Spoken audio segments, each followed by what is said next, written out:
ہمارے دل تک پہنچ جائے، ہو نہیں سکتا۔ کیوں؟ اس لیے کہ مصطفیٰ جان رحمت نے پیسے لے کر ہم تک دین نہیں پہنچایا۔ بلال حبشی نے ریت میں لیٹنے کے پیسے طے نہیں کیے تھے، ویسے کرنی نے اپنے دانت توڑنے کی قیمتیں طے نہیں کی تھی۔ اس لیے ہمیں یہ ماننا پڑے گا کہ اس دین کو جو بھی تجارت بنا رہا ہے، پیسوں کے ذریعے، مال کے ذریعے، نذرانوں کے بل پر جو دین کی باتیں کر رہا ہے، وہ ویسے کرنی کا متبع نہیں ہو سکتا، بلال حبشی کا ماننے والا نہیں ہو سکتا، مصطفیٰ جان رحمت کی سنتوں پر عمل کرنے والا نہیں ہو سکتا۔ کیوں؟ اس لیے کہ جب ہم سیرت طیبہ کا مطالعہ کرتے ہیں تو ہمیں پتہ چلتا ہے کہ رسول کردگار جن کی شان یہ ہے، پتھروں پر قدم پڑتا ہے، پتھر اپنا سینہ ہوم کر دیتا ہے کہ ہائے یہ کس کے قدم مجھ سنگلاخ پتھر کے سینے پر پڑے۔ کرم ہے سرکار کے قدموں کا۔ حضور میں کوئی اور خدمت تو ان قدموں کی نہیں کر سکتا، حضور میں ان قدموں کے لیے موم ہو جاتا ہوں۔ جس ذات کے قدمین شریفین کے لیے پتھر اپنا سینہ موم کر دے، وہ ذات پہلے کانٹوں پر چلی ہے تب ہم تک دین پہنچا ہے۔ وہ ذات صرف ہاتھ نہیں چمواتے رہی، آج پیری مریدی کرنا دین کی بہت بڑی خدمت بن گئی۔ عجیب بات ہے، پیری مریدی دین کی کون سی خدمت ہے؟ پیری مریدی کون سی خدمت؟ مرید اگر 30 سال پہلے مرید ہوا ہے، بے نمازی تھا، آج بھی بے نمازی ہے۔ ہاں پیر صاحب 30 سال پہلے اگر فقیر تھے تو آج کروڑپتی ہو گئے۔ فائدہ کس کا ہوا، مرید کا کہ پیر کا؟ کس کا فائدہ جی؟ تو یہ دین کی خدمت ہے یا اپنے پیٹ کی؟ رسول اللہ پہلے خیبر و خندق میں اترے ہیں، بدر کے معرکے میں پہلے اترے ہیں، احد میں پہلے اترے ہیں، سر اقدس زخمی ہوا ہے، دندان مبارک شہید ہوئے، کس کے وجہ تخلیق کائنات کے، جس کی بارگاہ میں جبریل امین خادم بن کر حاضر ہوتے ہیں، اس ذات کے دندان مبارک شہید ہوئے ہیں۔ یہ کتنے حضرتوں کا ایک قطرہ خون دین کے راستے میں نکلا ہے جی؟ کتنے حضرتوں کا نکلا ہے جو پیسے طے کر کے دین کی باتیں کرتے ہیں؟ ان کا کتنا قطرہ خون دین کے راستے میں نکلا؟ کچھ نکلا ہے۔ اس لیے سمجھ نہیں آئے گا کہ دین کی باتیں کیسے کی جاتی ہیں اور دین کی خدمت کیسے ہوتی ہے۔ دوستوں، خدمت قربانی چاہتی ہے، خدمت قربانی چاہتی ہے۔ صرف ہاتھ پیر چمانے سے دین کی خدمت نہیں ہوتی۔ اس لیے سرکار کی سیرت کو پڑھنا پڑے گا۔ کیا ملے گا؟ یہ ملے گا دندان مبارک پہلے شہید ہوئے۔ رب کی عزت کی قسم کھا کر کہتا ہوں، مصطفیٰ جان رحمت کو نہ بدر میں اترنے کی ضرورت تھی، نہ احد میں، نہ خیبر میں، نہ خندق میں، نہ حنین میں۔ میرا ایمان ہے کہ اگر آقا کریم وہ پیغمبر جو صرف دل میں ایک خواہش لے کر جانب آسمان ایک بار نگاہ اٹھا دے تو ساری دنیا کا قبلہ بدل جائے۔ زبان سے نہیں کہتا، زبان سے نہیں کہا کہ مولا مجھے اس قبلے سے اس قبلے کی طرف متوجہ کر دے، قبلہ اس کو نہیں اس کو کر دے، نہیں، دل میں خواہش ہے اور نگاہ آسمان کی طرف ہے۔ اللہ کو اتنا پاس ہے اس نگاہ کا، قرآن میں فرماتا ہے محبوب آپ کا آسمان کی طرف دل میں یہ خواہش لے کر نگاہ اٹھانا ہم نے دیکھ لیا۔ قد نرى تقلب وجهك في السماء، اے حبیب مکرم آپ کے چہرے کا آسمان کی طرف اٹھنا ہم نے دیکھ لیا.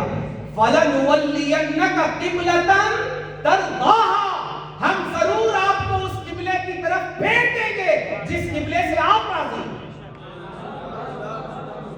وہ حبیب مکرم، وہ دانائے غیوب، وہ ختم الرسل، وہ مولائے کل، وہ دانائے سبل، وہ مولائے کل، جس کا صرف نگاہ کرم آسمانوں کی طرف اٹھانا اور رب اتنا پاس فرمائے کہ قبلہ بدل دے. ایک انسان کو نہیں پھیرا گیا. ہم سب آج 1500 سال تک اور نہ جانے کتنے ہزار بار قیامت تک جو بھی پوری دنیا میں کعبے کو قبلہ بنا رہا ہے یہ مصطفیٰ کے صرف اس کا نتیجہ ہے. دوستو، مصطفیٰ کا ایک اشارہ ابرو جانتے ہیں آپ؟ ابرو جانتے ہیں نا؟ ایک اشارہ ابرو، جس کے ایک اشارہ ابرو سے قیامت تک کے لوگوں کا رخ بدل دیا جائے. آپ کو کیا لگتا ہے اسے بدر میں اترنے کی ضرورت تھی؟ اسے خیبر میں اترنے کی ضرورت تھی؟ اسے خندق میں اترنے کی ضرورت تھی؟ اسے احد اور حنین میں اترنے کی ضرورت تھی؟ اس کا رب تو پہلے ہی قرآن میں فرما چکا تھا. وَلَوْ شَاءَ رَبُّكَ لَآمَنَ مَنْ فِي الْأَرْضِ كُلُّهُمْ جَمِيعًا.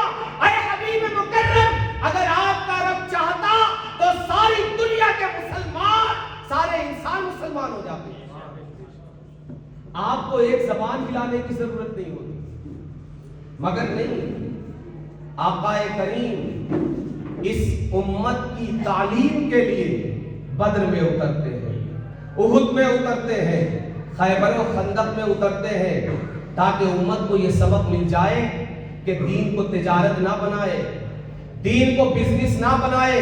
خاص کر آقا کریم کے جو لوگ اپنے آپ کو جانشین کہتے ہیں العلماء ورثۃ الانبیاء، علماء انبیاء کے وارث ہیں.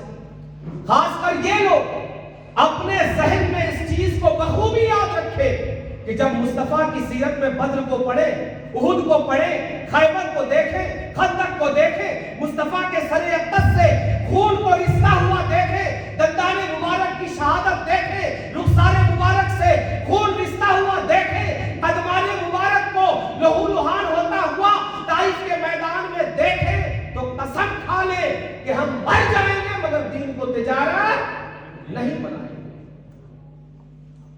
مصطفیٰ اسی لیے خیبر و خندق میں اترے.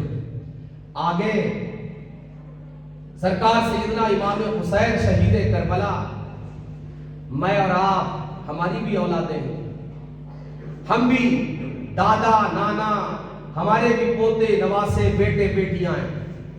ہمارا کیا حال ہے؟ ہماری لائف کا اسٹائل یہ ہے کہ ہم بھوکے رہ جائیں گے مگر اپنے بچوں کو بھوکا نہیں رہنے دیں گے. یہی لائف اسٹائل ہے ہمارا نا. ہم صبح سے شام تک، ٹھنڈی ہو یا گرمی، بارش ہو، خزاں ہو یا بہار، جو موسم ہو، ہم موسم کا رخ دیکھے بغیر ہم صبح سے نکل جاتے ہیں، شام کو لوٹتے ہیں. کس کے لیے؟ اپنے بچوں کے لیے. مجھے بتائیے کہ اگر آج 1500 سال بعد پیدا ہونے والی اس امت کے دل میں اپنی اولاد کی اتنی محبت ہے، کیا مصطفیٰ جان رحمت کے دل میں اپنی اولاد کی محبت نہیں تھی؟ جی، وہ آقا کریم جو یہ سینکڑوں سال بعد پیدا ہونے والی امت کے لیے روئے، اتنا روئے کہ صحابہ آپ کی بارگاہ میں دست بستہ حاضر ہو کر آپ کو چپ کرانے کی کوشش کریں، آپ کو دلاسا دینے کی کوشش کریں. وہ آقا کریم جن سے جانوروں کا دکھ نہیں دیکھا جاتا، جن سے جانوروں کا دکھ نہیں دیکھا جاتا، مجھ کو بتائیے آقا کریم کے سینے میں دل تھا یا نہیں؟ اولاد سے پیار تھا یا نہیں؟ اگر تھا تو مجھ کو بتائیے کہ آقا کریم اپنے سینے میں ایک دل رکھتے تھے. کیسے نانا تھے؟